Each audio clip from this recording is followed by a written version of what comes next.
ایک عورت کی وجہ سے ایک عابد، زاہد، عالم، اللہ کا مقرب بندہ، مستجاب الدعوات بندہ، کہ جب بھی وہ اللہ کی بارگاہ میں دعا کرتا تھا اللہ پاک اس کی دعا کو قبول کرتا تھا، اور وہ اللہ کا اسم اعظم بھی جاننے والا تھا۔ ایسا مقبول بندہ ایک عورت کی وجہ سے مقبول سے مردود ہو گیا، رحمان کے بندوں سے نکل کر شیطان کا بندہ بن گیا، رحمان کی اطاعت سے نکل کر شیطان کی اطاعت کے اندر چلا گیا۔ حضرت موسیٰ علیہ السلام کو جب اللہ رب الجلال نے فرعون سے نجات دی تو حضرت موسیٰ کی حکومت قائم ہو گئی مصر میں۔ حضرت موسیٰ مصر پر حکومت کرنے لگے۔ کچھ دنوں کے بعد اللہ پاک نے حضرت موسیٰ کو، بنی اسرائیلیوں کو یہ حکم دیا کہ تم قوم جبارین سے جہاد کرو۔ حضرت موسیٰ علیہ السلام جہاد کے لیے نکلے بنی اسرائیلیوں کے ساتھ شام کی طرف قوم جبارین سے۔ تو جب قوم جبارین کو پتہ لگا کہ حضرت موسیٰ جہاد کرنے کے لیے آ رہے ہیں ہم سے، تو وہ سمجھ گئے کہ ہم حضرت موسیٰ سے جیت نہیں سکتے، کیونکہ جب حضرت موسیٰ نے فرعون کو شکست دے دی تو ہماری کیا حیثیت ہے حضرت موسیٰ کے سامنے۔ اب ان لوگوں نے میٹنگ کی کہ کیا کیا جائے، تو سب نے کہا کہ ہمارے قوم کے اندر جو سب سے عابد و زاہد شخص ہے، عبداللہ ابن عباس فرماتے ہیں اس کا نام بلم بن باعور تھا، کہ اس کے پاس چلتے ہیں اور اس سے دعا کرواتے ہیں کہ اللہ رب الجلال ان کو ہمارے علاقے سے بھگا دے۔ وہ تمام کے تمام لوگ متفق ہو کر بلم بن باعور کے پاس پہنچ گئے اور بلم بن باعور سے کہا کہ تم جانتے ہو کہ ہزاروں سالوں سے ہم یہاں رہ رہے ہیں، ہمارے آبا و اجداد کی قبریں بھی یہاں پر ہیں، تو حضرت موسیٰ ہمارے علاقے میں آ رہے ہیں ہم سے لڑنے کے لیے، اور وہ چاہتا ہے کہ ہمیں اپنے علاقوں سے، ہمارے شہروں سے نکال دے اور خود حضرت موسیٰ ہمارے علاقوں پر قبضہ کر لے۔ تو آپ سے التجا یہ ہے کہ آپ اب دعا کر دیں کہ اللہ پاک ان کو ہمارے شہروں سے بھگا دے، وہ ہمارے شہروں کے اندر داخل ہی نہ ہو سکیں۔ تو بلم بن باعور کہنے لگے کہ میرا اور حضرت موسیٰ کا دین تو ایک ہی ہے، میں تو ان کے خلاف بد دعا نہیں کر سکتا کیونکہ وہ تو اللہ کے نبی ہیں۔ تو وہ لوگ کہنے لگے کہ وہ اللہ کے نبی تو ہیں، لیکن آپ بھی تو ہماری قوم میں سے ہیں،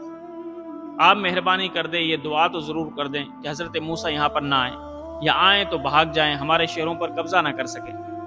تو بلم بن باعور کہنے لگا اللہ کے بندو، حضرت موسیٰ اللہ کے نبی ہیں، اور اللہ کے نبی کی مدد اللہ کے فرشتے کرتے ہیں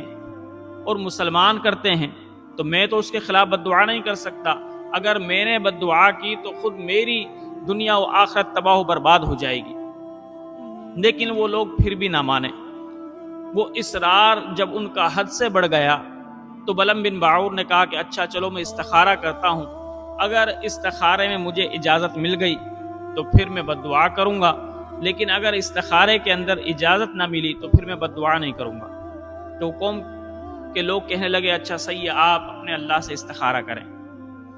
بلم بن باعور نے استخارہ کیا تو اس کو منع کر دیا گیا۔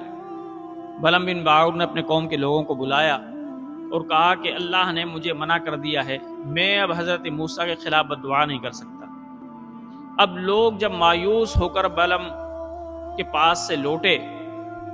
تو انہوں نے دوبارہ مشورہ کیا کہ اب کیا کیا جائے۔ تو کچھ لوگوں نے مشورہ یہ دیا کہ اب اس کی بیوی کو راضی کیا جائے کسی طریقے سے، کیونکہ بلعم بن باعور اپنی بیوی سے بہت زیادہ محبت کرتا ہے اور یہ اپنی بیوی کے کہنے کو ٹالتا نہیں ہے، لہٰذا پہلے اس کی بیوی کو راضی کیا جائے اور اس کی بیوی اس کو راضی کرے گی۔ اب قوم کے لوگ بہت سا تحائف لے کر، بہت سے سونا لے کر، پیسے لے کر اس کے پاس گئے اور اس کو تحفتاً یہ چیزیں دی۔ اس کی بیوی بڑی خوش ہوئی جب تحفے دے دیے اور لوگوں نے دیکھا کہ واقعی اس کی بیوی کے اندر تحفوں کی لالچ ہے، تو وہ اور زیادہ انہوں نے تحفے دیے، حتیٰ کہ ان کی بیوی اپنی قوم سے بڑی خوش ہو گئی۔ پھر قوم کے لوگ آئے اور اس کی بیوی سے کہا کہ ہماری ایک حاجت ہے، لیکن وہ حاجت کوئی پورا نہیں کر سکتا سوائے تمہارے۔ اس کی بیوی نے کہا کیا حاجت ہے؟ کہا کہ بس کوئی اتنی بڑی بات نہیں ہے، بس ایک چھوٹی سی بات ہے، وہ بات یہ ہے کہ آپ اپنے شوہر کو یہ راضی کرو کہ وہ حضرت موسیٰ کے خلاف بد دعا کر دیں۔ تو اس کی بیوی نے کہا کہ اچھا میں یہ کام دیکھتی ہوں، اپنے شوہر سے پوچھتی ہوں۔ اب اس کی بیوی تو اتنا جانتی نہیں تھی دین کو۔ جب شام کو بلعام اپنے گھر پر آیا تو اس کی بیوی نے قوم کا سب احوال اس کو بتایا، طائف کے بارے میں بھی بتایا، اور کہا کہ ایک چھوٹی سی عرض لے کر میری قوم کے لوگ میرے پاس آئے تھے، اب تم ایسا کرو، میرے کہنے میں حضرت موسیٰ کے خلاف بد دعا کر دو۔ تو بلعام نے کہا کہ تم سوچ رہی ہو تم کیا کہہ رہی ہو؟ حضرت موسیٰ اللہ کے نبی ہیں، اور اللہ کے نبی کی مدد فرشتے اور مسلمان کرتے ہیں، میں تو اس کے خلاف کیسے بد دعا کر سکتا ہوں؟ تو اس کی بیوی کہنے لگی تم میرا اتنا سا کہنا نہیں مانتے، حالانکہ قوم کے لوگ تو مجھے اتنی عزت دیتے ہیں، مجھے طرح طرح کے طائف میرے پاس لے کر آئے ہیں، اور تم میری ایک بات نہیں مانتے۔ حتیٰ کہ روایت کے اندر آیا کہ اس کی بیوی نے جب روز روز اصرار کیا اس بات پر کہ حضرت موسیٰ کے خلاف بد دعا کریں، تو وہ بلعام بن باعور اپنی بیوی کے ہاتھوں مجبور ہو کر بد دعا کرنے پر راضی ہو گیا، اور اپنی قوم کے کچھ لوگوں کو لے کر ساتھ نکلا اور خود گدھے پر سوار ہو گیا۔ جب گدھے پر سوار ہوا وہ پہاڑ پر چلنے لگا تو گدھے نے اس کو کئی مرتبہ گرایا، لیکن پھر وہ گدھے پر سوار ہو کر گدھے کو مارتا اور کہتا چلو آگے، تو گدھا رک گیا اور اللہ نے اس کو قوت گویائی دی۔ وہ گدھا بولنے لگ گیا اور کہنے لگا اے بلعام، تو جانتا نہیں ہے بدبخت کہ میں آگے کیسے چلوں، کہ آگے تو اللہ کے ملائک کھڑے ہیں اور وہ مجھے کہہ رہے ہیں کہ تم آگے نہ بڑھو، اور تم اے بلعام کیوں اپنی آخرت کو تباہ کر رہے ہو؟ تم حضرت موسیٰ کے خلاف بد دعا کرنے جا رہے ہو، اللہ کے ملائکہ کے خلاف بد دعا کرنے جا رہے ہو، مسلمانوں کے خلاف بد دعا کرنے جا رہے ہو۔ اے بلعام یہ بد دعا نہ کر، ورنہ تو اپنی آخرت کو تباہ و برباد کر بیٹھے گا۔ بلعام لیکن پھر بھی نہ مانا، اس کو تو اس کی آنکھوں کے اندر بیوی کی محبت سمائی ہوئی تھی، اپنی بیوی کی خاطر وہ نہ مانا اور چڑھ گیا پہاڑ پر۔ قوم کے لوگ بھی بیٹھ گئے تو وہ حضرت موسیٰ علیہ السلام کے لشکر کی طرف منہ کر کے بد دعا کرنے لگا، لیکن اللہ کی شان اس بلعام کی زبان اس کے کنٹرول میں نہ رہی۔ جب بھی وہ حضرت موسیٰ اور بنی اسرائیلیوں کے خلاف بد دعا کرنے لگتا تو وہ بد دعا کے کلمات اپنی قوم کے لیے جاری ہو جاتے۔ تو قوم کے لوگ بڑے حیران ہوئے، وہ کہنے لگے کہ اے بلعام تم ہمارے خلاف بد دعا کر رہے ہو، تمہیں تو ہم نے اس لیے قائل کیا تھا کہ تم حضرت موسیٰ کے خلاف بد دعا کرو گے اور بنی اسرائیلیوں کے خلاف بد دعا کرو گے، تم تو ہمارے خلاف ہی بد دعا کر رہے ہو۔ پھر وہ شخص اپنی قوم کے لیے دعا کرنے لگا، لیکن دعا کی جگہ بد دعا کے کلمات نکلے۔ تو قوم والے پھر حیران ہوئے، تو وہ رو کر کہنے لگا بلعام کہ بھائیوں میں کیا کروں، میری زبان میرے کنٹرول میں نہیں رہی، اب میں اگر ان کے خلاف بد دعا بھی کرتا ہوں تو دعا نکلتی ہے، اور تمہارے حق میں اگر دعا بھی کرتا ہوں تو بد دعا نکلتی ہے، یہ زبان اب میرے کنٹرول میں نہیں ہے۔ پھر قرآن کہتا ہے کہ اللہ رب ذوالجلال نے بلعام کی زبان کو کتے کی طرح اس کے سینے پر لٹکا دیا، اور اس بلعام نے اپنی آخرت تباہ و برباد کر لی۔ تو دیکھیں ایک عورت نے بلعام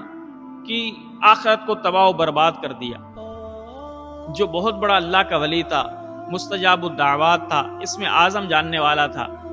وہ تمام کی تمام چیزیں اس سے رخصت ہو گئیں، اللہ کا علم بھی رخصت ہو گیا۔ اور قرآن تو کہتا ہے فَأَتَّبَعَهُ الشَّيْطَانُ کہ وہ شیطان اس کے پیچھے لگ گیا، فَكَانَ مِنَ الْغَاوِينَ تو وہ گمراہ ہو گیا، وہ بھٹک گیا۔ اب شیطان کس کے پیچھے لگتا ہے؟ کہ جو ہوائے نفس کے پیچھے چلتا ہے۔